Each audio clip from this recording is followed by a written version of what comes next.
마태복음 17장 14절에서 20절 말씀을 저와 한 절씩 교독하시겠습니다. 그들이 무리에게 이르매 한 사람이 예수께 와서 꿇어 엎드려 이르되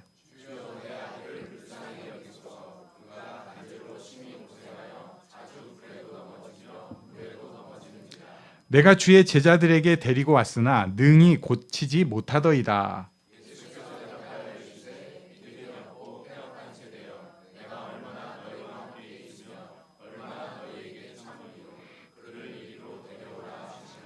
이에 예수께서 꾸짖으시니 귀신이 나가고 아이가 그때부터 나으니라.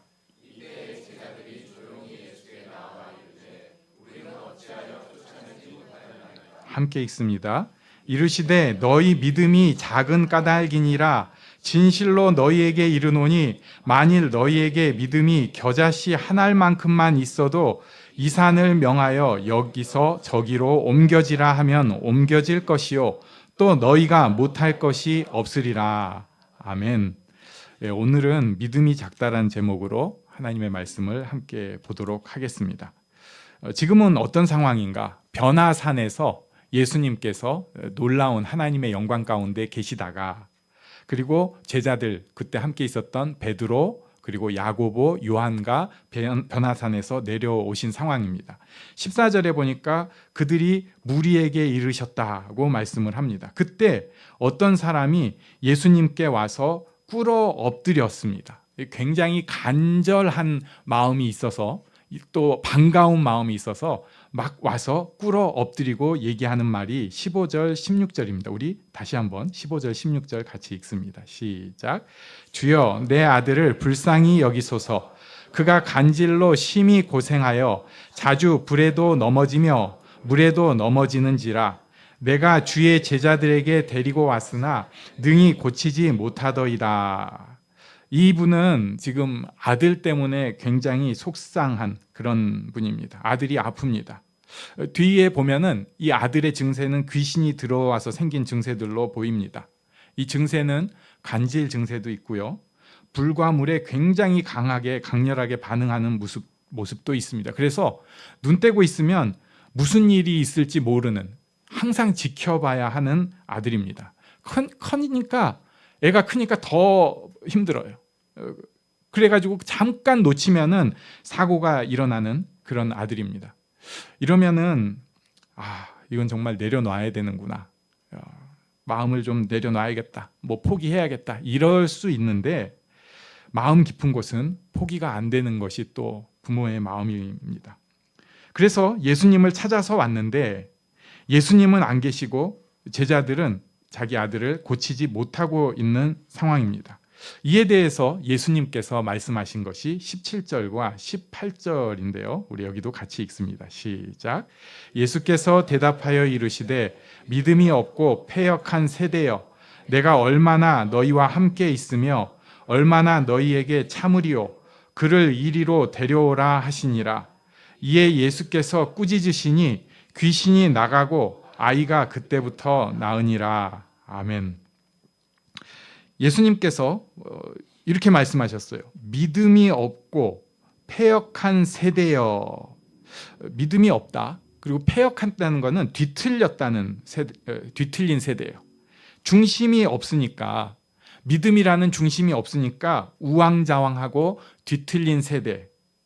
그러시고는 18절에서 귀신을 쫓아내셨습니다. 그랬더니 아이의 증세까지 다 나아버렸습니다. 저는 교회 안에 이런 류의 기적의 역사가 꼭 있기를 기도합니다. 뒤틀어지고 중심이 없이 방황하는 이 세대에서 악한 영이 물러가고 그리고 하나님의 치유가 꼭 있기를 바랍니다. 이게 있어야 돼요. 있어야 돼요. 그래서 오늘 찬양 한 거거든요. 주의 영이 계신 곳에 잠자유가 있다네. 진리의 영이신 성령이 오셨네. 자유가 있기를 원합니다. 그러고 나니까 19절에서 제자들이 조용히 예수께 나와왔다고 말씀하고 있어요. 제자들이 따로 사사로이 예수님께 왔습니다. 마가복음에 보면은 어느 집에 들어갔을 때 물은 것 같습니다. 아마도 자기들은 못 쫓아내고 뭐 이래가지고 좀 민망했던 것 같아요. 여기서 우리가 생각을 좀 미리 해야 될 선지식이 있습니다. 뭐냐면은요, 마태복음 우리가 지금 17장을 보고 있는데 10장에서 이미 예수님께서는 제자들에게 귀신을 내어쫓는 권세를 주셨습니다.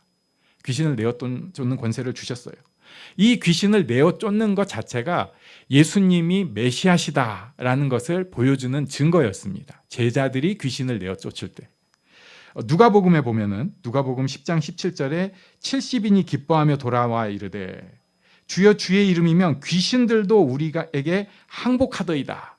그러니까 권능을 주신 것뿐만 아니라 실제로 이런 항복하는 역사를 제자들이 이미 누렸던 거예요.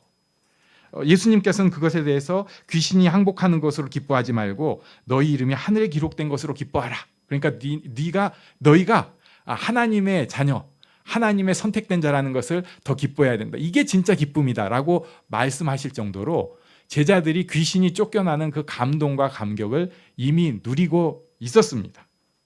자, 그런데 지금은 귀신이 안 나가는 겁니다. 치유가 안 됩니다. 제자들도 이상한 거예요. 왜 그럴까? 이게 병이 좀 세면 예수님이 직접 나셔야 되는 건가? 아니면 병이 조금 약간 복잡하면은 귀신이 잘 안 나가는 건가? 아니면 이 사람이 성경에 정확한 표현은 없지만 어쩌면은 이방인이어서 유대인들에게만 이런 역사가 있는 것인가? 뭐 이것에 대해서 좀 궁금함도 있고 좀 창피함도 있고 그래서 예수님께 물었더니 예수님께서는 그런 게 아니래요. 이유가 왜 자유함이 없는가?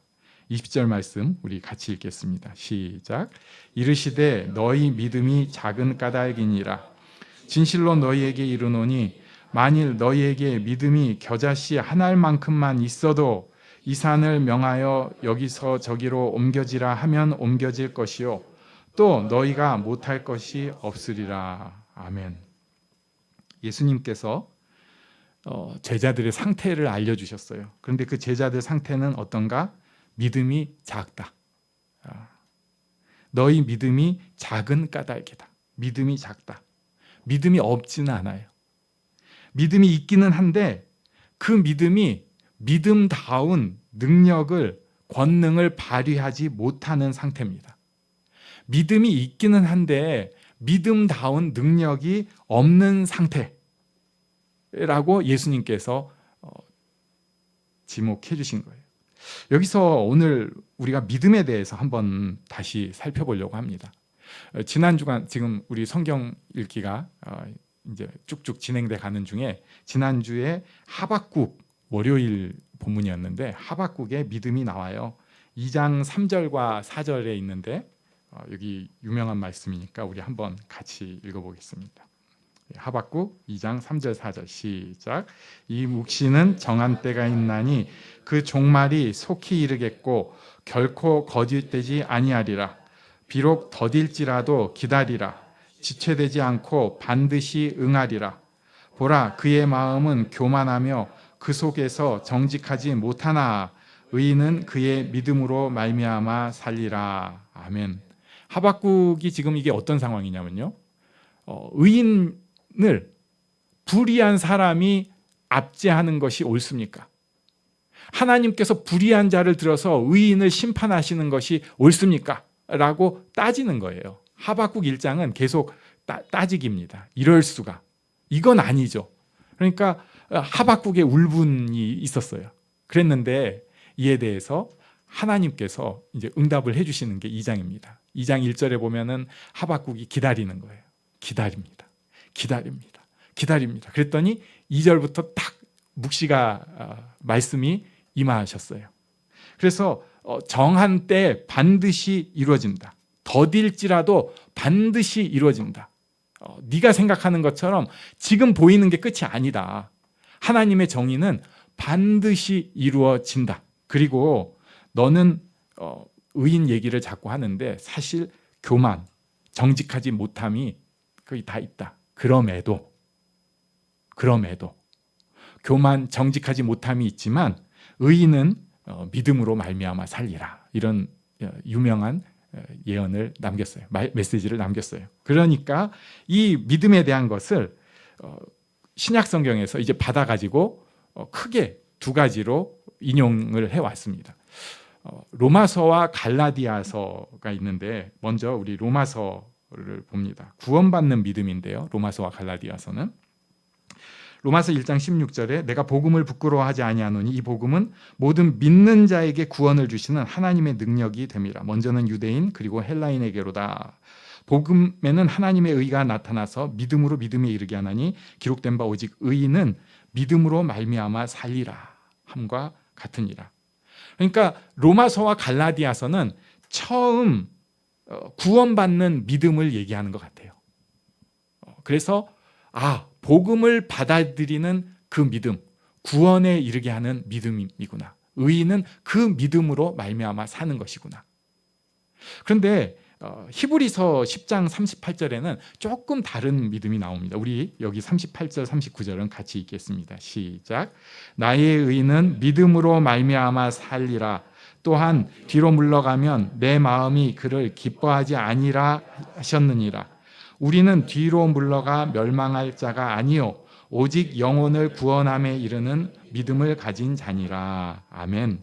비슷한 것 같은데 히브리서에서 더 강조하는 것은 삶을 끌어주는 신뢰에 대한 믿음을 말씀하는 것 같아요.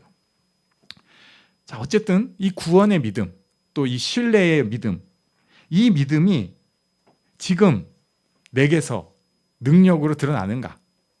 그러니까 이 믿음이 나를 이끌고 있는가? 아니면 믿음이 숨어 있는가? 아니면 믿음을 내가 애써서 가리고 있는가?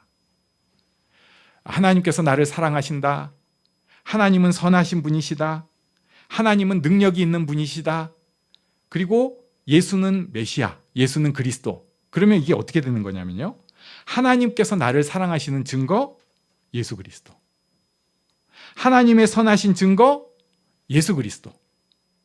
하나님이 죽음까지 이기는 능력이 있으신 증거, 예수 그리스도. 이렇게 되는 거예요. 이것을 내가 받아들이는 것이 믿음입니다. 믿음. 이번 주에 이제 제가 믿음에 대해서 계속 묵상을 하고 있는데 놀라운 경험을 하나 했습니다.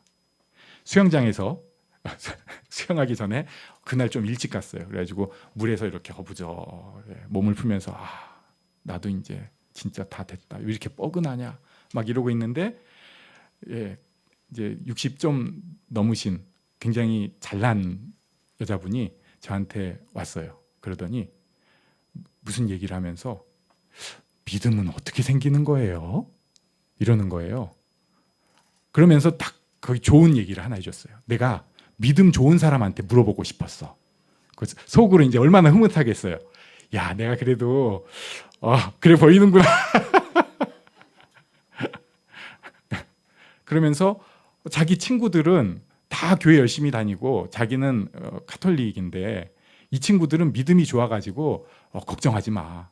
하나님의 인도하심이 있어. 우린 그거 믿고 사니까 살만한 거야. 이렇게 얘기를 한다는 건데 자기는 그거 모르겠다는 거예요. 그 믿음이 어떻게 생기냐고. 그래가지고 제가 그 순간에 막 속으로 기도하면서 이거 뭐라고 대답해야 되지? 이거 찬스는 왔는데 뭐라고 해야 되나? 근데 딱 생각이 믿음은 하나님께서 은혜로 주신 건데 그걸 뭐라고 해야 되나 해가지고 그냥 이렇게 얘기를 했어요. 그러게요. 제가 교회를 왜 열심히 다닐까요? 저도 신기하네요. 왜 그렇게 됐지? 그러니까 이분이 요구하는 의도는 뭔가 좀 선한 일을 좀 하는 거를 얘기하고 싶어 하는 것 같아요. 근데 그 얘기는 절대 안 하고 싶고 그건 아니니까. 그러다가 막 말씀들이 여러 개가 지나갔는데 그중에서 하나를 딱 잡아가지고 교회 가서 계속 듣고 있다 보면 믿음이 생기는 게 아닐까요?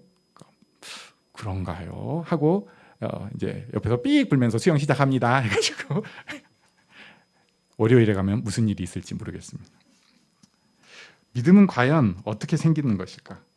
믿음은 과연 우리에게 어떻게 자라는 것인가? 성경을 통해서 우리는 지금 수영장이 아니니까 정확하게 찾아보겠습니다. 첫 번째는 믿음은 증인들 때문에 생겨납니다. 사도행전 1장 8절 우리 같이 외워봅니다. 시작. 오직 성령이 너희에게 임하시면 너희가 권능을 받고 예루살렘과 온 유다와 사마리아와 땅끝까지 이르러 내 증인이 되리라 하시니라. 믿음은 증인들 때문에 생기게 되어 있습니다. 처음 출발은 결국 증인들이에요. 예수님의 십자가, 예수님의 부활이 어떻게 제대로 퍼졌을까요? 여러 가지가 있지만 결국은 제자들이, 증인들이 자기들의 죽음으로 증언을 한 것입니다. 어쩌고 저쩌고 그때 당시 어쩌고 막 이제 기독교를 반박하려는 사람들이 뭐라고 자꾸 얘기를 하려고 하는데 그것 때문에 제자들이 다 죽었어요? 예수님께서 그냥 우리가 예수님 떠나보내고 나니까 미안한 마음에 자기가 다 죽어요? 있을 수 없는 일이잖아요. 그래가지고 터툴리안이라고 하는 유명한 사람이 그때 당시에 벌써 이 얘기를 했어요. 순교자의 피가 교회의 씨앗이다. 그러니까 증인들이 자기들이 본 대로, 자기가 믿은 대로 하나님께서 인도하시는 그 길을 뚜벅 걸어간 거예요. 그래서 초대교회 이 제자들은 죽음으로써 증인이 되었습니다. 그래가지고 예수님이 퍼져 나간 것입니다. 예수님의 부활이 드러난 거예요. 예수님 때문에 창조주 하나님, 아버지 하나님을 안다는 것이 이렇게 증인하고 퍼져가지고 지금 우리에게까지 오게 된 것입니다. 두 번째는 말씀이 믿음으로 이끕니다. 로마서 10장 17절 말씀 우리 한번 또 같이 읽겠습니다. 시작. 그러므로 믿음은 들음에서 나며 들음은 그리스도의 말씀으로 말미암았느니라. 아멘. 여기 들음은 말씀으로 말미암은 들음이에요. 요걸 오해해가지고 그냥 설교가 믿음으로만 이끈다고 착각을 하시는 분들이 있는데요. 그렇지는 않습니다. 이건 우리가 잘 생각을 해야 돼요. 설교가 말씀을 포함하고 있는 경우도 있지만 많은 경우에 우리는 설교를 예화로 듣습니다. 그리고 좋은 얘기로 들어요. 그 중에 하나님께서 특별히 역사하시면 말씀이 우리 심장을 울리겠죠. 그런데 더 많은 경우에 우리는 이걸 그냥 좋은 얘기로 듣고 넘어갑니다. 그래가지고 오히려 말씀을 가리는 거예요.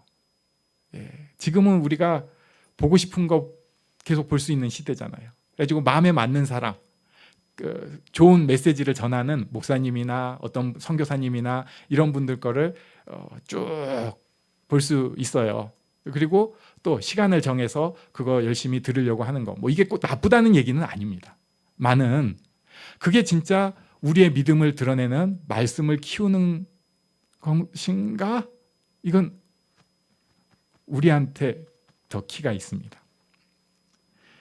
생명의 삶이라는 유명한 큐티 책이 있죠. 이거 정말 수십 년 동안 저도 봐왔고 제 친구가 거기 플러스 편집장이어가지고 아주 가까운 친구가, 그래서 교회에 지금 이렇게 있습니다. 근데 그때나 지금이나 바쁘면 맨 뒤에 예화만 봐요. 예화가 참 읽는데 이해되는데 도움은 되는데 예화만 보고 오늘 큐티 했다 이러는 거죠. 오히려 말씀을 막는 경우도 있다는 거예요. 말씀을 가리는 경우도 있다는 거예요. 간증도 그렇습니다. 굉장히 도전이 되고 좋고 우리 삶에 활력을 주면서 한 면이 있지만 그거를 계속 좋아하고 보다 보면은 우리가 진짜 말씀이 아니라 껍데기들만 우리한테 쌓여요. 좋은 얘기들만 쌓여요. 결국은 자기 개발서하고 별 차이가 없게 되는 능력 없는 그냥 지식들이 되는 것입니다. 말씀이 지금 내게 하시는 말씀을 찾아야 됩니다. 말씀이 지금 내 안에 선포되는 것을 찾아야 합니다. 설교를 통해서도 말씀을 찾아야 돼요. 그리고 할 수 있으면 성경을 내 눈으로 직접 봐야 합니다. 이 성경이 이렇게 우리가 볼 수 있게 된 지가 그렇게 오래되지 않았어요. 게다가 지금은 스마트폰에 다 앱을 하나씩은 깔고 있잖아요. 이렇게 생각할 수 있어요. 아유, 성경을 보는데 집중도 안 되고 그래가지고 자꾸 안 보게 된다. 봐도 잘 모르겠다. 그래서 차라리 경건한 자세로 제대로 보려고 아예 안 본다. 틀린 말은 아니지만, 그런데 그래도 내가 이 세상 가운데에서 참 진리이신 말씀을 보겠다고 하는 그 마음 자세가 있잖아요. 내가 직접, 누군가의 필터링이 아니라 내가 직접 말씀을 꼭 찾아보는 것이 필요합니다. 그래서 우리 교회에서도 안 돼도 하루에 한 장씩, 지키는 사람 별로 없어도 하겠다 하면서 지금 보고 있어요. 이번 주는 주간 성경 통독, 오늘이 학계 2장이고 내일은 스가랴 1장입니다. 네. 말씀이 우리를 믿음으로 이끌고요, 믿음이 생겨나게 해줍니다. 그리고 세 번째로, 우리가 믿음에서 항상 생각해야 하는 중요한 것이 있어요. 믿음 하면은 꼭 떠올려야 되는 것. 믿음은 열매가 있습니다. 그리고 이 열매를 야고보서에서 아주 적나라하게 설명을 해줬어요. 야고보서 2장 16절 17절 말씀을 우리 같이 읽겠습니다. 시작. 너희 중에 누구든지 그에게 이르되 평안히 가라, 덥게 하라, 배부르게 하라 하며 그 몸에 쓸 것을 주지 아니하면 무슨 유익이 있으리요?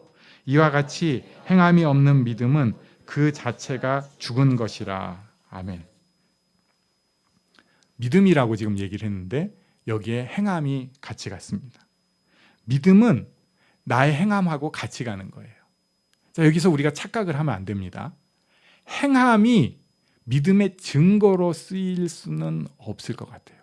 왜냐하면 믿음이 없는 사람도 행함이 있을 수 있기 때문에 그래요. 믿음이 없는 사람도 행함은 흉내를 낼 수가 있습니다. 그런데 중요한 것은 믿음이 있는 사람이 행함이 없다? 이것은 사실 믿음을 내가 감추고 있는 거예요. 숨기고 있는 거예요. 혹시라도 믿음이 능력을 발휘할까 봐 내가 누르고 있는 것입니다. 믿음은 행함이 있을 때 그 믿음이 드러나게 되고 믿음으로 가치 있게 역할을 하게 되는 것입니다. 은혜 가운데 있기를 원합니다. 하나님 뜻이 이루어지기를 원합니다. 하나님께서 지켜주실 것입니다. 라고 했다면 그것에 걸맞는 행함이 나한테서 하나씩은 나와야 돼요. 믿음은 기도할 수 있게 만듭니다. 가만 생각해 보면요, 믿음이 있으면은 기도 안 해도 되지 않을까요? 하나님이 해주시는데 뭐 꼭 기도 안 해도 되잖아요. 그런데 믿음이 있으니까 결국은 기도하게 되고요, 그 기도를 통해서 하나님의 큰 일이 이루어지고 믿음의 능력이 나타나게 되는 것입니다. 그러니까 난 믿음이 있어서 기도는 안 해. 우리 아닌 거 알잖아요. 믿음이 있다면 힘들어도 한 자락 기도를 해야 돼요. 하나님 하고 하나님 앞에 나아가야 됩니다. 믿음이 있으니까 내 모습을 받아들여야 합니다. 자기를 스스로 핀잔주고 비웃고 믿음이 없는 거예요. 하나님께서 나를 받아주셨다는 믿음이 있으면 내 이 모습도 그냥 사랑해주고 인정해줄 필요가 있습니다. 나한테 괜찮다고 해줄 필요가 있어요. 분명히 사고 쳤고 못났고 창피하지만 그럼에도 하나님이 나를 받아주셨으니까, 예수님이 이 모습을 사랑해 주시니까 그래, 괜찮아. 믿음이 있으니까 옆에 사람도 받아들여야 합니다. 믿음이 있으니까 용서를 선포하는 거예요. 용서를 선포하고 받아주려고 하는 것입니다. 믿음은 자라고 있습니다. 전에는 그냥 넘어가고 괜찮았던 것이 내가 믿음 안에서 자라고 있으니까, 믿음이 내 안에서 자라고 있으니까 이제는 그 지점에서 멈춰요. 그리고 다시 한번 하나님의 뜻을 기다리게 합니다. 그리고 그 가운데 하나님의 뜻을 행하게 만듭니다. 이게 살아있는 믿음, 성장하는 믿음입니다. 제자들은 이것을 놓쳤던 것입니다. 자기들이 옛날에 권능 받은 걸로 그냥 되는 줄 알았어요. 그런데 제자들은 이미 세상에 귀 기울여져 있고 메시아 논쟁 속에서 또 어쩌면은 우리는 놓고 예수님이 또 저기 형들만 데려갔어 뭐 이러고 있는 이상한 생각을 했을지도 모르겠어요. 지금도 우리에게 세상은 계속 도전을 합니다. 네가 믿는다고? 그럴 리가 없지. 세상은 날마다 우리가 접하고 보고 읽고 듣는 것을 통해서 도전을 하고 있습니다. 세상에 하나님이 계신다고? 아니야. 우연히 생긴 거야. 세상은 그렇게 의미 있게 돌아가는 게 아니야. 그냥 너는 한 부속으로 왔다가 사라지는 존재일 뿐이야. nothing으로 되는 거라고 계속해서 우리 귀에 소리 지르고 있어요. 모든 매체를 통해서, 사람들을 통해서. 여기서 우리가 믿음을 다시 한번 회복해야 합니다. 증인들과의 교제가 필요합니다. 성도의 교제가 꼭 필요한 까닭이에요. 그리고 말씀이 우리 삶 가운데서 꼭 들어야 됩니다. 그냥 좋은 이야기 말고 말씀이 우리 삶 가운데 들어와야 합니다. 그리고 행함이 나의 부족하거나 연약하지만 행함이 우리 삶 가운데 있어야 합니다. 이럴 때 우리에게 주신 믿음이 그냥 작다 하고 묻혀 있는 것이 아니라 믿음이 능력을 발하고 믿음이 그 역할을 해서 우리가 부족하지만 믿음의 선한 영향력을 끼칠 수 있고 믿음의 능력으로 이 땅을 또한 살아갈 줄로 믿습니다. 이 축복이 우리 모두에게 있기를 간절히 원합니다.